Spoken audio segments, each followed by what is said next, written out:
Assalamualaikum warahmatullahi wabarakatuh. Saudaraku yang dirahmati Allah, pernahkah kalian mendengar kisah yang begitu menyentuh hati hingga membuat kita merenungi hidup ini? Kisah tentang dosa besar, penyesalan mendalam, dan rahmat Allah yang begitu luas. Hari ini, saya akan menceritakan sebuah kisah nyata penuh hikmah yang terjadi di zaman Rasulullah Shallallahu Alaihi Wasallam.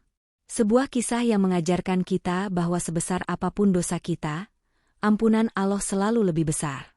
Siapkan hati dan pikiran Anda untuk menyimak kisah ini dengan seksama, dan jangan lupa untuk subscribe, like dan komen, agar tidak ketinggalan berita seputar Islam.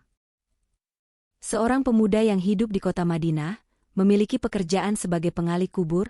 Pekerjaan itu dia jalani bukan hanya sebagai tugas, tetapi juga sebagai peluang untuk melakukan kejahatan yang tak termaafkan. Setiap kali ada jenazah dimakamkan, dia akan menggali kembali kubur tersebut ketika malam tiba dan suasana menjadi sunyi. Dia mencuri barang-barang berharga yang dikuburkan bersama jenazah. Bahkan kain kafan yang membungkus jenazah pun tak luput dari perbuatannya, jika kain itu dianggap berharga. Pemuda ini menjalani kehidupan gelapnya tanpa rasa takut atau penyesalan, hingga suatu hari terjadi peristiwa yang mengubah segalanya. Pada hari itu, seorang gadis muda yang terkenal di Madinah meninggal dunia. Gadis ini bukan hanya dikenal karena kecantikannya yang luar biasa, tetapi juga karena kesalehan dan kesucian dirinya. Banyak pria di kota itu mengaguminya, tetapi tak satu pun berani mendekatinya karena keanggunan dan kehormatannya.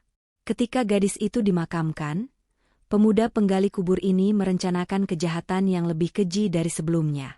Malam hari setelah pemakaman, dia mendatangi makam gadis itu. Dengan niat awal hanya mengambil kain kafan, dia menggali kembali kuburan tersebut. Namun, saat dia membuka kain kafan gadis itu, kecantikan luar biasa dari tubuh jenazah membuatnya kehilangan akal. Pemuda itu melakukan tindakan yang sangat bejat. Dia menzinahi jenazah gadis tersebut, ia melakukannya berkali-kali. Setelah melampiaskan syahwatnya, dia menutup kembali kuburan itu dan pulang ke rumahnya. Namun, sejak saat itu, hatinya tidak pernah tenang. Dia merasa dosa besar itu menghantuinya, membuatnya gelisah dan takut akan azab Allah. Hari-harinya dipenuhi rasa bersalah yang tak tertahankan, di setiap hembusan nafasnya hanya ada penyesalan dan ketakutan yang luar biasa. Badannya menjadi kurus, hidupnya mulai tak terurus, kemudian datanglah sahabatnya, dan ia menceritakan apa yang telah diperbuatnya. Sahabatnya menyarankan agar ia menemui Rasulullah, namun ia merasa takut untuk menemui Rasul. Kalau begitu temui saja dulu Umar, kata sahabatnya. 2 hari kemudian ia bertekad, dan memutuskan untuk mencari jalan keluar.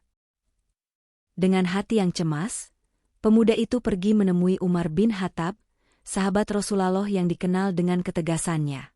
Dia bertanya kepada Umar, apa hukuman bagi seseorang yang telah berzina?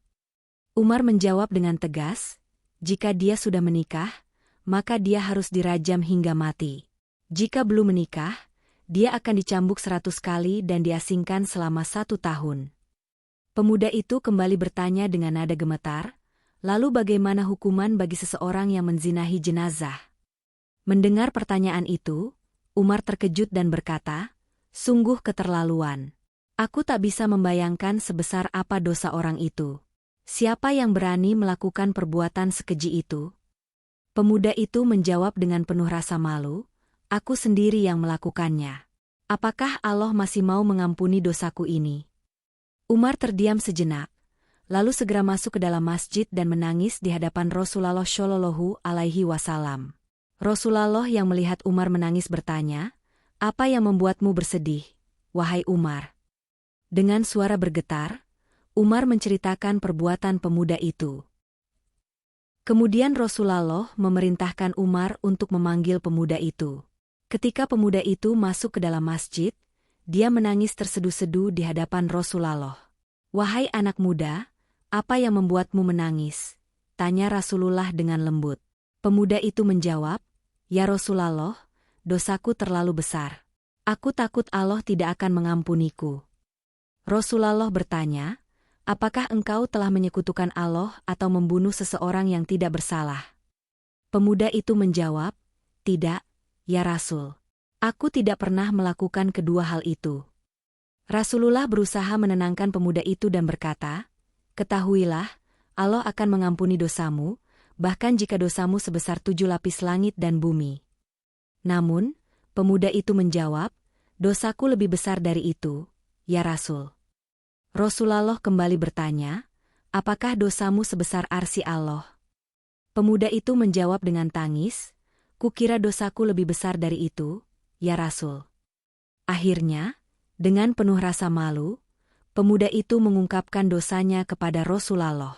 Dia menceritakan bagaimana dia menzinahi jenazah gadis Ansyar tersebut. Mendengar pengakuan itu, Rasulullah berdiri dengan wajah marah dan berkata, "Wahai pemuda fasik, tempatmu pantas di neraka. Keluarlah dari masjid ini." Pemuda itu keluar dari masjid dengan hati yang hancur.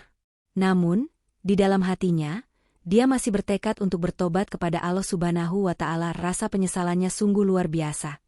Ia merasa tidak sanggup untuk menahan penyesalan dan dosa-dosanya kemudian. Pemuda itu memutuskan pergi ke sebuah gua di atas gunung. Di sana, dia mengasingkan diri dan terus berdoa memohon ampunan Allah. Selama 40 hari, tangisnya tak pernah berhenti. Dia bertahan hidup dengan makanan apa saja yang ditemukannya. Di dalam gua ia terus beribadah dengan penuh khusyuk dan tubuh bergetar. Dia berdoa, "Ya Allah, jika Engkau mengampuni dosaku, sampaikanlah kepada Rasulullah. Tetapi jika Engkau menolaknya, maka bakarlah aku di dunia dan bebaskan aku dari azab di akhirat." Allah Subhanahu wa Ta'ala mendengar doa pemuda itu. Dia mengutus malaikat Jibril untuk menemui Rasulullah. Malaikat Jibril berkata, "Wahai Rasulullah, Allah menitipkan salam kepadamu." Allah bertanya, "Apakah engkau yang menciptakan makhluk? Apakah engkau yang memberi rezeki kepada mereka? Apakah engkau yang mengampuni dosa-dosa mereka?" Ketahuilah, Allah telah mengampuni pemuda itu karena tobatnya yang sungguh-sungguh. Rasulullah memanggil pemuda itu kembali dan memberitahunya bahwa Allah telah mengampuni dosanya. Pemuda itu menangis bahagia, namun tak lama setelah itu, dia meninggal dunia. Saudaraku seiman, kisah ini mengajarkan kita bahwa rahmat Allah Subhanahu wa Ta'ala lebih besar dari dosa-dosa kita. Allah berfirman dalam Al-Quran, "Dan orang-orang yang apabila mengerjakan perbuatan keji atau menganiaya diri sendiri, mereka ingat akan Allah, lalu memohon ampun terhadap dosa-dosa mereka, dan siapa lagi yang dapat mengampuni dosa selain Allah?" Ali Imran 135. Semoga kisah ini menjadi pelajaran bagi kita semua untuk tidak berputus asa dari rahmat Allah. Wassalamualaikum warahmatullahi wabarakatuh.